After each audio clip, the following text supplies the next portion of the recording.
Voici ce que ressentent les femmes lors de la pénétration après 40 ans.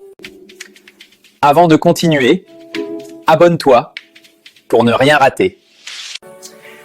Allons-y maintenant et suivez ma présentation. Qu'est-ce qu'une femme ressent, vraiment, pendant un rapport intime, surtout après 50 ans? C'est une question, on le sait, que beaucoup de monde se pose, et souvent en silence. Eh bien, aujourd'hui, on va lever le voile. On va faire un petit voyage ensemble, un voyage au cœur de l'anatomie et des sensations, pour comprendre ce qui se joue réellement, sans le moindre tabou. Alors, la question qui fâche, c'est pourquoi est-ce que l'intimité après 50 ans, ça peut parfois devenir compliqué, douloureux même. Ce qui était à un moment de plaisir peut se transformer pour plein de couples en une source de frustration, d'incompréhension. C'est vraiment ça le nœud du problème qu'on va essayer de défaire aujourd'hui. Prenons un cas concret, celui de Marie et Jean, un couple qui vit près de Bordeaux. Leur histoire, franchement, c'est celle de tellement de gens. La soirée romantique qui commence super bien, et puis d'un coup, on a l'impression de se heurter à un mur. Un mur physique, émotionnel, c'est un sentiment que beaucoup connaissent. Et c'est justement de là qu'on va partir. Allez, on entre dans le vif du sujet. Première partie, le seuil accueillant. Tout commence à l'entrée. C'est la première étape et franchement, c'est peut-être la plus importante. On a tendance à l'oublier, mais absolument tout le ressenti qui va suivre, eh bien, ça dépend de la qualité de cet accueil. Et regardez ce chiffre, 65%. C'est énorme.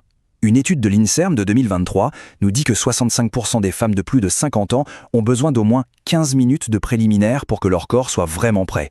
Ce n'est pas un caprice, c'est purement physiologique. 15 minutes, c'est le minimum syndical pour que l'expérience passe de compliqué à agréable. Et la différence, elle est, c'est le jour et la nuit.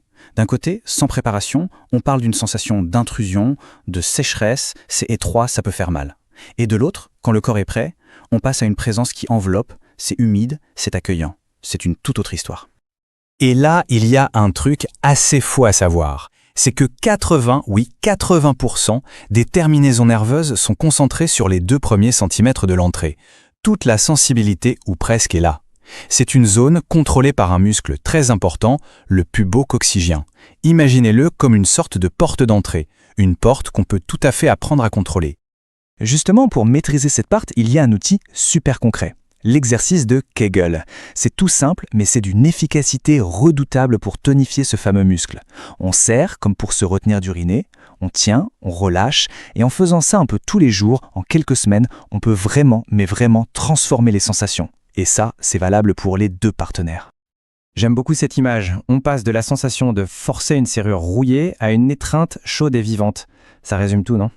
Ça montre bien que le plus important, ce n'est pas la taille de la clé, si vous voyez ce que je veux dire, mais bien la qualité de la serrure, enfin de l'accueil. Un accueil bien préparé, ça change littéralement toute la perception de l'acte. Ok, on a passé la porte d'entrée. Maintenant, on continue notre voyage à l'intérieur. C'est la 2e étape. Et là, attention, surprise, à l'intérieur de ce tunnel, les sensations sont loin, très loin d'être les mêmes partout. Et ça, c'est une phrase que les médecins entendent tout le temps. « Docteur, je le sens entrer, et puis plus rien. C'est normal ?» C'est la question de Claire, 59 ans. Et elle est loin d'être la seule à se poser cette question. Si c'est un sentiment que vous connaissez, ce n'est pas une fatalité. Il y a une explication anatomique toute simple. Et l'explication, la voilà.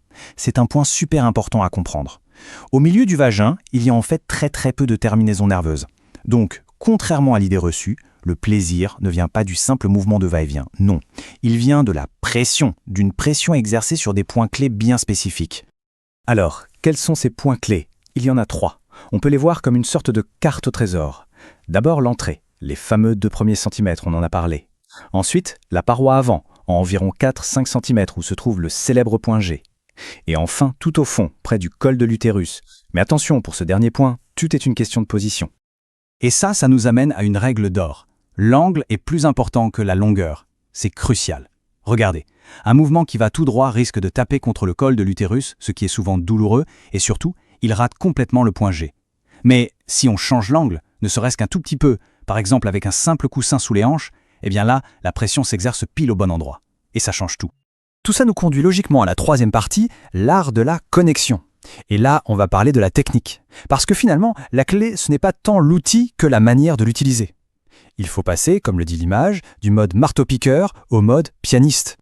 Et pour en finir avec un mythe tenace, regardez ces chiffres de l'IFOP. C'est très clair. Pour 72% des femmes de plus de 50 ans, l'orgasme passe par une stimulation à la fois du clitoris et du point G. Seulement 18% avec la pénétration seule.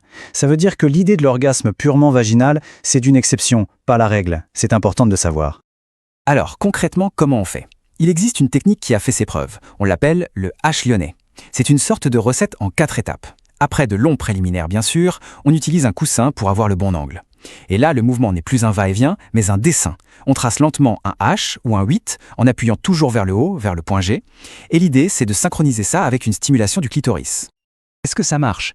Écoutez plutôt ce que dit Sophie, 60 ans. Docteur, hier soir j'ai pleuré de plaisir. Il a fait le H pendant 7 minutes et j'ai eu 3 vagues successives. Je crois que ça se passe de commentaires. À 60 ans, redécouvrir ça, c'est la preuve que non, rien n'est jamais perdu et que la bonne technique peut absolument tout changer. Et ce n'est pas juste un témoignage isolé, la science le confirme. Une étude de la revue européenne de sexologie a comparé les notes de satisfaction. D'un côté, l'approche marteau-piqueur, note moyenne, 4,2 sur 10, pas terrible. De l'autre, une approche qui maîtrise l'angle et la pression, et là, on passe à 8,7 sur 10. La note est plus que doublée. C'est juste énorme. Bon, on a vu beaucoup de choses. Si on devait résumer tout ça pour que ce soit bien clair, voici les 5 clés à retenir pour un plaisir qui dure. Alors, ces 5 clés d'or, les voici. 1. L'accueil, avec les 15 minutes de prélude et les exercices de Kegel. 2. La fameuse zone des 2 cm, il faut se concentrer sur l'entrée. 3. Le tunnel, on vise le point G, avec le bon angle, le coussin, on s'en souvient. 4. La technique, ce fameux H lyonnais, pour combiner les plaisirs. Et enfin, la 5e clé, peut-être la plus importante de toutes, la communication. Des mots tout simples, hein. Plus haut, plus lentement, reste là, ça peut tout changer. Et pour finir, un petit secret, une sorte de prototype des couples qui ont une vie intime épanouie sur le long terme. Ça s'appelle le contrat du mardi. L'idée est simple, c'est un rendez-vous fixe, chaque semaine par exemple, le mardi, juste 30 minutes. Sans aucune obligation de pénétration, sans pression de performance, le seul but, c'est de se retrouver, de cultiver le désir. Parce que oui, le désir, ça s'entretient. Et est-ce que ça marche, ce petit contrat? Oh que oui! Regardez la différence. Les couples qui adoptent ce rituel font l'amour en moyenne 3,2 fois par semaine. Les autres, 0,8 fois. C'est 4 fois plus. Ça prouve bien que ce petit rendez-vous régulier et sans pression, eh bien ça change tout pour entretenir la flamme. Je voudrais finir avec ce message de Jean, 64 ans. Il dit « Docteur, grâce à votre analyse, ma femme et moi avons parlé. On a ri, on a pleuré et on a fait l'amour comme à 30 ans. Tout est dit. Parfois, il suffit juste d'une conversation, d'oser mettre des mots sur ce qu'on ressent pour tout débloquer et retrouver une complicité qu'on pensait disparue à jamais. » Finalement, tout ce voyage au cœur du corps, de la technique, nous ramène à une chose toute simple, la communication. Alors la question que je laisse en suspens, c'est celle-ci. Et si tout ce qu'il fallait, pour tout recommencer, c'était juste une conversation,